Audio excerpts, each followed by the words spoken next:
আসসালামু আলাইকুম সবাইকে। কেমন আছেন? অনেকদিন পরে আপনাদের সাথে একটা বিষয় নিয়ে আলোচনা করব। আলোচনা করা হয় না, সময় পাই না বলে অনেক সময় অনেক কাজে ব্যস্ত থাকি। আসলে আলোচনা দীর্ঘ না করে শুরু করে ফেলি। বর্তমানে বাংলাদেশের পরিস্থিতি যে বিরাজমান অবস্থান করছে, সারা পৃথিবী একই পরিস্থিতিতে আছে। কারণ কি ওয়ার্লড ওয়াইড আপনার যুদ্ধ পরিস্থিতির ইফেক্ট পড়েছে। ইউএসএ, ইসরাইল এবং ইরান এই ৩ টা দেশের যুদ্ধের কারণে পুরো বিশ্বের মানুষ সাফারার। আর এই সময়ে আমাদের বাংলাদেশের কিছু মানে কি বলে টাইপের মানুষ, বোকা টাইপের মানুষ তারা বিভিন্ন রকমের স্লোগান দেয়, ইরানে কেন আঘাত হানছে, তারেক জিয়ার জবাব চাই। তা আসলে এগুলো হাস্যরসিকর বিষয়গুলো। তো যাই হোক, এই সমস্ত হাস্যরসিকর বিষয়ের মধ্যে আমি আরেকটা বিষয় নিয়ে কথা বলতে চাই। নির্বাচনের আগে আমাদের ভাই বোনেরা অনেকেই শাহবাগে আন্দোলন করেছে, অনেকেই বিভিন্ন জায়গায় আন্দোলন করেছে, অনেকে চিল্লায় চিল্লায় বলেছে আমরা হাদি হত্যার বিচার চাই। হাদি হত্যার বিচার আমাদের এই মাটিতে করতেই হবে। তারা নির্বাচনের আগে অনেক রকমের প্রতিশ্রুতি দিয়েছে। তবে হাদি হত্যার খুনিকে রিসেন্টলি ভারতের পুলিশ তাকে গ্রেপ্তার করেছে এবং ১৫ দিনের রিমান্ড দিয়েছে। তবে সেই প্রতিফলনের মানে বাংলাদেশের প্রতিক্রিয়া, যারা রাস্তায় আন্দোলন করেছিল হাদি হত্যার বিচার চায়, আশ্চর্যজনক তারা হঠাৎ করে গায়েব হয়ে গিয়েছে। সোশ্যাল মিডিয়াতে নেই, টকশোতে নেই, কোথাও নেই তারা। এই মিছিলের মধ্যে নেই, আনন্দ মিছিলের মধ্যে নাই। হাদি আসলে তার মৃত্যুর আগে সে কিন্তু চেয়েছিল তার বিচারটা যেন সঠিক টাইমে হয়, দ্রুত সময়ের ভিতরে হয়। সে যদি কোনো সময় আহ আহ, দুষ্কৃতিকারীর হামলায় যদি মৃত্যুবরণ করে, তো সেই পরিপ্রেক্ষিতে যেহেতু হাদির হত্যাকারীকে গ্রেপ্তার করা হয়েছে, তাকে রিমান্ডে দেওয়া হয়েছে। এখন সবাই আতঙ্কে এই হত্যার সাথে জড়িত কারা কারা, কাদের নাম না জানি চলে আসে। এর মধ্যে অনেকেই ভাবতেছে এটা বিএনপির একটা কারসাজি, এখানে কিছু লোকের নাম ইনক্লুড করে দিবে, ইনক্লুড করে দিলে তাদেরকেও হত্যার আসামি হিসাবে ফাঁসিতে ঝুলাবে। Never never never never never. এই যে বোকার স্বর্গের মতন কথাবার্তা, চিন্তা ভাবনা আপনাদের, একজন আসামি যদি বলে ফেলে, সে যদি বলে ডোনাল্ড ট্রাম্পও হাদি হত্যার সাথে জড়িত, তাহলে কি ডোনাল্ড ট্রাম্পকে কি গ্রেপ্তার করা হবে? না, নো, নো, নেভার। সে যাকে খুশি তাকে এখন মেনশন করতে পারে, বাট প্রমাণ তো লাগবে, প্রুফ তো লাগবে। বললেই তো হলো না। হয়তোবা জিজ্ঞাসাবাদের জন্য তাকে নিয়ে যাওয়া হতে পারে, তার সবকিছু রেকর্ড সার্চ করা হতে পারে। এই যে খুনি আসামি, সে এই হত্যাকাণ্ডের আগে বাংলাদেশে থাকা অবস্থায় কার কার সাথে কথা বলেছে, তার ফোন কল ট্র্যাকিং সবকিছু তদন্ত বিশ্লেষণ করে জনসম্মুখে যখন পেশ করবে, যখন প্রমাণ পাওয়া যাবে যেই ব্যক্তি এর সাথে জড়িত আছে, কারা এর মাস্টার মাইন্ড, তাহলে তো তাদের বিচার হবে। তাদেরকে তো অবশ্যই অবশ্যই খুনির আসামি হিসাবে তাদেরকে শাস্তি দেওয়া জরুরি, আমরা সবাই মনে করি। কিন্তু আনফরচুনেটলি আমরা দেখলাম যে সমস্ত মানুষগুলো দিন রাত আন্দোলন করেছে, দিন রাত শাহবাগে না খেয়ে পড়েছিল, সেই সমস্ত মানুষগুলো এখন আর নেই শাহবাগে হাদি হত্যার বিচারের জন্য। আসলে এই জিনিসগুলো আমাদেরকে বুঝায় নিজের স্বার্থের জন্য মানুষ কি নাই করতে পারে। আমি আমি প্রবীণ রাজনীতিবিদ মির্জা আব্বাস সাহেব উনি একটা কথা বলেছেন, যদিও এত সিনিয়র রাজনীতিবিদদের এত কথা বলা উচিত নয়, খুব চিন্তা ভাবনা করে কথা বলা উচিত। জনাব তারেক রহমান খুব সুন্দরভাবে বুদ্ধিমত্তা দিয়ে তাকে পরিচালনা করছেন, দেশকে পরিচালনা করছেন, অনেক জায়গায় খুব ভালো ইফেক্ট করছে। আমাদের আলুর বাজারে আলুর দাম বাড়েনি, তেলের দাম, ভোজ্য তেল যেই পরিমাণ বাড়ে, রমজান আসলে মাংসের দাম যেই পরিমাণ বাড়ে, কাঁচামাল বাজারের যেইভাবে একবার পরিস্থিতি খারাপ হয়ে যায়।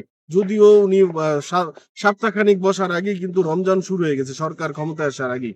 তো সেই সময় কিছুটা মানে কন্ট্রোল আনাটা খুব হয়ে যায়, টাফ হয়ে যায়। তারপরও মোটামুটি চালিয়ে নিয়ে যাচ্ছে, বিদ্যুৎ নিরবিচ্ছিন্ন বিদ্যুৎ দিচ্ছে সেহরির সময়, তারাবির সময়। তো এগুলো আসলে নতুন সরকার হিসাবে একটা বড় চ্যালেঞ্জের মধ্যে আছে। একটা বছর না গেলে আসলে বোঝা যায় না। তাদের ১৮০ দিনের একটা কর্ম প্ল্যান আছে, কি করবে তারা ১৮০ দিনের মধ্যে, কোন কোন এমপি মন্ত্রীরা পারফরমেন্স ভালো করবে, মন্ত্রীরা সেই ভিত্তিতে তাদেরকে কিন্তু ওইখানে পার্মানেন্ট করার একটা চিন্তা ভাবনা থাকে। আদারওয়াইজ তাদের কিন্তু সরিয়ে দেওয়ার একটা প্ল্যান আছে ওনার, যদি ১৮০ দিনের পারফরমেন্স ভালো না হয়। এছাড়া আমি বলে, মির্জা আব্বাস কি বলেছেন, মির্জা আব্বাস যেটা বলেছে, আহ কিছু ছেলে পেলে আছে যারা ইট টিট খুলে নিয়ে চলে যাবে। হ্যাঁ, এগুলা রাজমিস্ত্রির কাজ, এই ধরনের কার্যক্রম আসলে উনি উনার মন্তব্য উনার জায়গা থেকে উনি করেছে। কিন্তু আমাদের প্রিয় ভাই একজন রাজনৈতিকবিদ, যিনি নাসিরউদ্দিন পাটোয়ারি, সে যেইভাবে প্রবীণ নেতাদের, প্রবীণ রাজনীতিবিদদের, মানুষকে যেইভাবে হেয় করে কথা বলে, এগুলা কি ঠিক? তার কি মনে আছে সে আহ জামায়াতে ইসলামকে ভণ্ড ইসলামী দল হিসাবে আখ্যায়িত করেছিল? রেকর্ড কি, ফুটেজ কি নাই? হাসনাত আব্দুল্লাহকে জিজ্ঞেস করা হয়েছিল জামায়াত ইসলামী দল হিসাবে কি মতামত পোষণ করে, সে কি বলেছিল? জামায়াত ইসলাম, ইসলাম নামে কোনো দল আছে নাকি? জামায়াত ইসলাম নামে এটা কোনো দল নাকি? তো সেই সমস্ত ব্যক্তিরা আজকে তারা রাজনীতি করছে তাদের সাথে সম্পৃক্ত হয়ে। আবার দেখেন, এই জুলাই জুলাই আন্দোলনে আমি পরিপূর্ণভাবে সক্রিয় না থাকলেও আপনি আমার প্রিভিয়াস স্ট্যাটাস থেকে শুরু থেকে শেষ পর্যন্ত দেখবেন, স্ট্যাটাস ফেসবুকে লাইভ গুলো থাকে না, অনেক সময় লাইভ গুলো 30 দিন পরে কেটে যায়, আমি রাস্তায় ছিলাম কিনা ছিলাম। তবে জুলাইয়ের তো ও মালিক হিসাবে আমি দাবি করিনি। কোঠা বৈষম্য বিরোধী আন্দোলনের জন্য যারা আন্দোলন করেছে, সেখান থেকে তারা আজকে শূন্য হাতে রাস্তায় যখন যুদ্ধ করেছিল, লড়াই করেছিল, তাদেরকে কি এমপি বানানোর জন্য, তাদেরকে কি মন্ত্রী বানানোর জন্য? তারা সমন্বয়ক ছিল, তারা সমন্বয়ক থাকতো, তাদের নেতৃত্ব লিডারশিপ অন্য কাউকে দিত। তারাই কেন আসতে হবে? তাদেরকে দিতে হবে? তাদের চেয়ে মেধাবী লোক নাই বাংলাদেশে? এই আন্দোলনকারীদের মধ্যে তাদের চেয়ে মেধাবী লোক নাই? আই বিলিভ, এটা আমি বিশ্বাস করি না তাদের চেয়ে মেধাবী লোক। সার্জিস আলম, সে কিনা এখনো পর্যন্ত 7ই মার্চের তার বঙ্গবন্ধুকে নিয়ে বক্তব্য দেওয়া এখনো রেকর্ড আছে। সেই সার্জিস আলম আওয়ামী লীগের বিরোধিতা করে। Can you imagine? This is joke. এটা জোক নয়। তারা স্বার্থের জন্য, লোভের জন্য যখন যা খুশি মন চায় তাই করছে। হাজার হাজার কোটি টাকার মালিক হয়ে যাচ্ছে তারা, এখন দুর্নীতির তলানিতে চলে যাচ্ছে তারা। মানলাম বিএনপি এইরকম দল, সেরকম দল, সেরকম দল, তা আপনারা কোন পীর মুর্শিদের পিছনে লেগে আছে? কোন পীর মুর্শিদের পিছনে লেগে আছে? তারা কোন ধরনের পীর? তারা কোন ধরনের মুর্শিদ? আপনাদেরকে উদ্ধার করবে? এই দেশকে পরিচালনা করবে? আমি কিছুক্ষণ আগে দেখলাম জামায়াতের যে নেতা, প্রধান বিরোধী দলের নেতা, তিনি কিছুক্ষণ আগে ফেসবুকে একটা স্ট্যাটাস দেখেছিলাম, তেলের সংকটময় মুহূর্তে মানুষ দীর্ঘ সারির লাইন দিচ্ছে, রমজান রেখে দাঁড়িয়ে আছে। উনার কি কমন সেন্স নাই? বিশ্বজুড়ে যুদ্ধ লেগেছে, এই ইফেক্ট সারা বিশ্বের মধ্যে পড়েছে। উনি বিকল্প রাস্তা খুঁজে বেড়ান, পরামর্শ দিচ্ছে। বিকল্প রাস্তা কোথায় পরামর্শ দিবেন? আপনি তখনও বলছেন, আগেও নাকি এই পরামর্শ দিয়েছিলেন আগের সরকারকে, তারা নাকি শুনে নাই। তো তখন তো আপনি বিরোধী দলের নেতা ছিলেন, এখন তো আপনি বিরোধী দলের নেতা আছেন, আংশিক পাওয়ার তো আপনার আছে। আপনি বেশ ব্যবস্থা নিন, আমরা সাথে থাকবো আপনার। আপনি ব্যবস্থা নিন, এই দেশ থেকে তেল আনতে হবে, প্রকাশ্যে আনুন। এই দেশ আপনাকে এখন তেল দিবে? কোন কোন দেশ আপনার পরামর্শ অনুযায়ী তেল দিবে, সেই সমস্ত দেশে আমরা যাব, আমরা আন্দোলন করব প্রয়োজনে, সরকার যদি না যেতে চায়। এইভাবে স্ট্যাটাস দিয়ে মানুষকে বিভ্রান্তে ফেলে দিবেন না, মানুষকে আতঙ্কিত করবেন না, এই ধরনের উস্কানিমূলক স্ট্যাটাস দিবেন না।